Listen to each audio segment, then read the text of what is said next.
بسم اللہ الرحمن الرحیم۔ السلام علیکم۔ حضور نبی کریم صلی اللہ علیہ وآلہ وسلم کی آمد سے پہلے عرب کے لوگ جانوروں کے ساتھ نہایت وحشیانہ سلوک کرتے تھے۔ نزول اسلام کے بعد گویا ان بے زبان جانوروں کو جائے اما ملی۔ اللہ رب العزت اور محسن انسانیت حضور نبی رحمت صلی اللہ علیہ وآلہ وسلم نے ان کے حقوق متعین کر کے رہتی دنیا تک انہیں تحفظ فرما دیا اور ان سے بدسلوکی کرنے والوں کو دوزخ کے عذاب کی وعید سنائی۔ جانوروں کی اہمیت اور ان کی خصوصیات بیان کرنے کے لیے یہی کافی ہے کہ قرآن کریم میں اللہ تعالیٰ نے 200 آیات میں جانوروں کا ذکر فرمایا ہے، جبکہ کچھ سورتوں کے تو نام ہی جانوروں کے نام پر ہیں، جیسے سورۃ البقرہ یعنی گائے، سورہ نحل یعنی شہد کی مکھی، سورہ نمل یعنی چیونٹی، سورہ عنکبوت یعنی مکڑی، سورہ فیل یعنی ہاتھی۔ قرآن کریم میں 35 جانوروں کا ذکر آیا ہے۔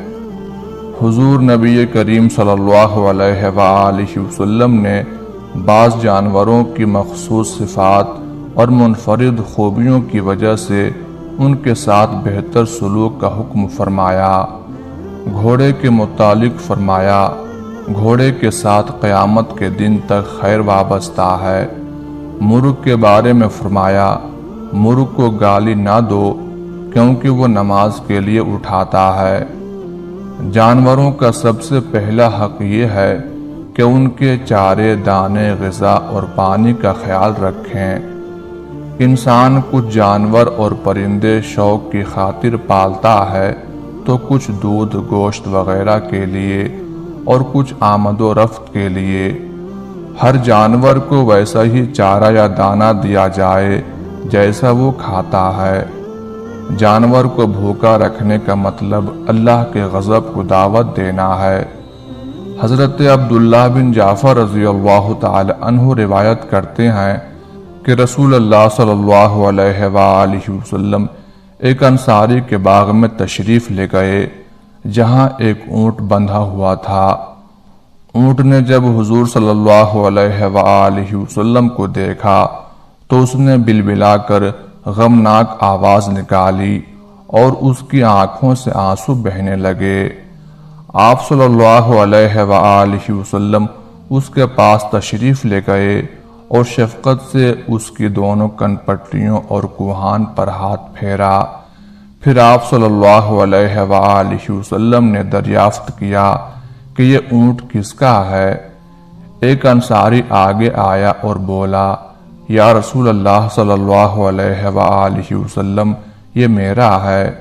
آپ نے فرمایا، اس بے زبان جانور کے بارے میں اللہ سے ڈر جسے اللہ نے تیرے اختیار میں دے رکھا ہے۔ یہ اونٹ اپنے آنسوؤں اور اپنی آواز کے ذریعے مجھ سے تیری شکایت کر رہا ہے۔ حضرت ابن عمر اور حضرت ابو ہریرہ رضی اللہ عنہم بیان کرتے ہیں کہ رسول اللہ صلی اللہ علیہ وآلہ وسلم نے فرمایا کہ ایک عورت کو اس لیے عذاب دیا گیا کہ اس نے ایک بلی کو قید کر کے رکھا ہوا تھا۔ وہ اسے غذا دیتی اور نہ اس کو آزاد کرتی تھی، یہاں تک کہ وہ بھوک سے مر گئی۔ جانوروں کا ایک حق یہ ہے کہ ان پر رحم کیا جائے، ان کے گھونسلوں کو نہ توڑا جائے، پرندوں کو بلا ضرورت نہ پکڑا جائے، پرندوں کے گھونسلوں سے ان کے انڈوں اور بچوں کو نہ نکالا جائے۔ حضرت عامر رضی اللہ تعالی عنہ بیان کرتے ہیں کہ ہم رسول اللہ صلی اللہ علیہ وآلہ وسلم کی خدمت میں حاضر تھے کہ ایک کمبل پوش شخص آیا۔ اس کے ہاتھ میں کوئی چیز تھی جو کمبل میں چھپی ہوئی تھی۔ اس نے کہا، یا رسول اللہ صلی اللہ علیہ وآلہ وسلم، میں گھنے جنگل سے گزر رہا تھا، وہاں میں نے پرندوں کی آوازیں سنی تو ان کے گھونسلوں سے ان کے بچوں کو پکڑ کر اپنے کمبل میں چھپا لیا۔ ان بچوں کی ماں میرے سر پر منڈلانے لگی۔ میں نے کمبل کھولا تو وہ بھی کمبل کے اندر اپنے بچوں کے پاس آ گئی، لہٰذا میں نے اسے بھی چھپا لیا، اب وہ بھی میرے کمبل میں موجود ہے۔ حضور صلی اللہ علیہ وآلہ وسلم نے اس کی بات سن کر فرمایا، ان سب کو نیچے رکھو۔ اس نے سب کو کمبل سے نکال کر سامنے رکھ دیا تو ان بچوں کی ماں بے قراری کے ساتھ بچوں کے گرد طواف کرنے لگی اور فرط محبت سے انہیں چمٹانے لگی۔ یہ دیکھ کر حضور صلی اللہ علیہ وآلہ وسلم نے فرمایا، تم لوگ ماں کی اپنے بچوں کے ساتھ محبت پر حیران ہو رہے ہو۔ اس رب کائنات کی قسم جس نے مجھے حق کے ساتھ مبعوث فرمایا ہے، وہ رب اپنے بندوں کے ساتھ اس ماں سے کہیں زیادہ مہربان ہے۔ پھر اس شخص سے فرمایا، جاؤ ان بچوں کو ان کی ماں کے ساتھ وہیں چھوڑ آؤ جہاں سے لائے ہو۔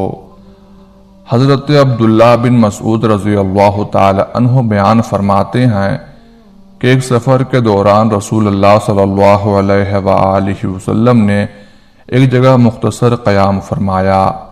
آپ صلی اللہ علیہ وآلہ وسلم کی جماعت کے ایک شخص نے قریبی گھونسلے سے ایک چڑیا کا انڈا اٹھا لیا۔ چڑیا آئی اور حضور صلی اللہ علیہ وآلہ وسلم کے سر پر پھڑپھڑانے لگی۔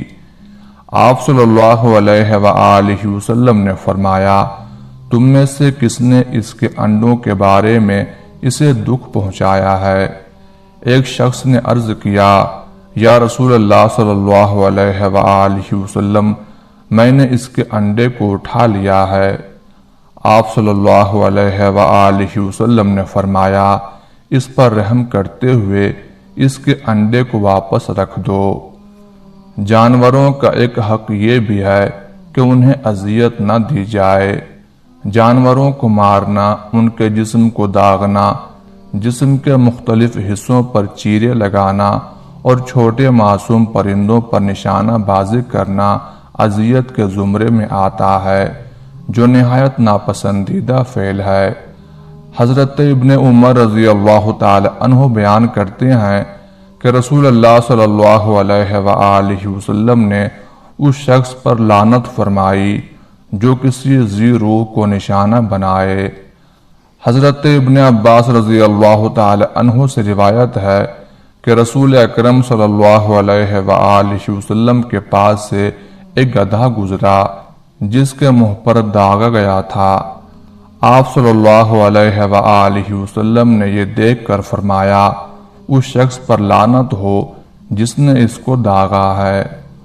حضور نبی کریم صلی اللہ علیہ وآلہ وسلم جب مدینہ تشریف لائے تو آپ نے دیکھا کہ لوگ اونٹ کے کوہان اور دمبوں کی چکیاں کاٹ لیتے ہیں اور انہیں نہایت شوق سے کھاتے ہیں۔ آپ صلی اللہ علیہ وآلہ وسلم نے حکم فرمایا کہ زندہ جانور کے جسم سے جو حصہ کاٹ لیا جائے وہ مردار ہے، اسے نہ کھایا جائے۔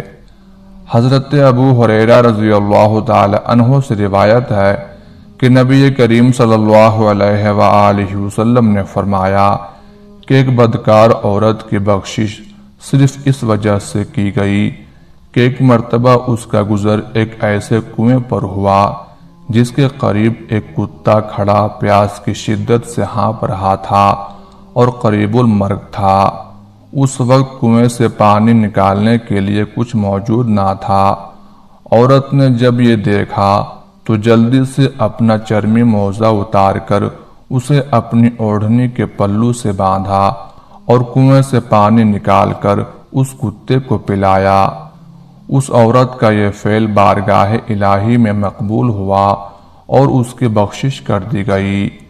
اس موقع پر صحابہ کرام نے دریافت کیا کہ یا رسول اللہ صلی اللہ علیہ وآلہ وسلم، کیا جانوروں کے ساتھ بھلائی کرنے پر بھی ثواب ملتا ہے؟ آپ صلی اللہ علیہ وآلہ وسلم نے فرمایا، ہاں، ہر ذی روح کے ساتھ نیک سلوک کرنے میں صدقے کا اجر ہے۔ جانوروں کا ایک حق یہ بھی ہے کہ ان کے آرام کا خیال رکھا جائے۔ اللہ کے رسول صلی اللہ علیہ وآلہ وسلم نے جانوروں کے آرام کا خیال رکھنے کی بڑی تلقین فرمائی ہے۔ جانوروں کو تنگ کرنا، بلا ضرورت دوڑانا، پریشان کرنا سخت ناپسندیدہ فعل ہے۔ قربانی کے جانور اللہ کے مہمان ہوتے ہیں۔ عموماً دیکھا گیا ہے کہ دن رات کا خیال کیے بغیر انہیں گلی محلوں میں دوڑایا جاتا ہے، ان کی نمائش کر کے تماشا بنایا جاتا ہے۔ گھروں کے بچے انہیں کھیل اور تفریح سمجھ کر گھسیٹتے پھرتے ہیں، جبکہ گھر کے بڑے جانوروں کے ساتھ ہونے والے اس ظلم پر خوش ہوتے ہیں۔ یہ سب ناپسندیدہ اور گناہ کے کام ہیں۔ حضرت ام سلمہ رضی اللہ تعالی عنہ بیان کرتی ہیں، ایک مرتبہ حضور صلی اللہ علیہ وآلہ وسلم ایک صحرا میں سے گزر رہے تھے۔ کسی ندا دینے والے نے آپ صلی اللہ علیہ وآلہ وسلم کو یا رسول اللہ کہہ کر پکارا۔ آپ صلی اللہ علیہ وآلہ وسلم آواز کی طرف متوجہ ہوئے، لیکن آپ صلی اللہ علیہ وآلہ وسلم کو سامنے کوئی نظر نہ آیا۔ آپ صلی اللہ علیہ وآلہ وسلم نے دوبارہ غور سے دیکھا تو وہاں ایک ہرنی بندھی ہوئی تھی۔ اس نے عرض کیا، یا رسول اللہ، میرے نزدیک تشریف لائیے۔ پس آپ صلی اللہ علیہ وآلہ وسلم اس کے قریب ہوئے اور اس سے پوچھا، تمہاری کیا حاجت ہے؟ اس نے عرض کیا، اس پہاڑ میں میرے 2 چھوٹے چھوٹے نومولود بچے ہیں، پس آپ مجھے آزاد کر دیجئے کہ میں جا کر انہیں دودھ پلا سکوں، پھر میں واپس لوٹ آؤں گی۔ آپ صلی اللہ علیہ وآلہ وسلم نے پوچھا، کیا تم ایسا ہی کرو گی؟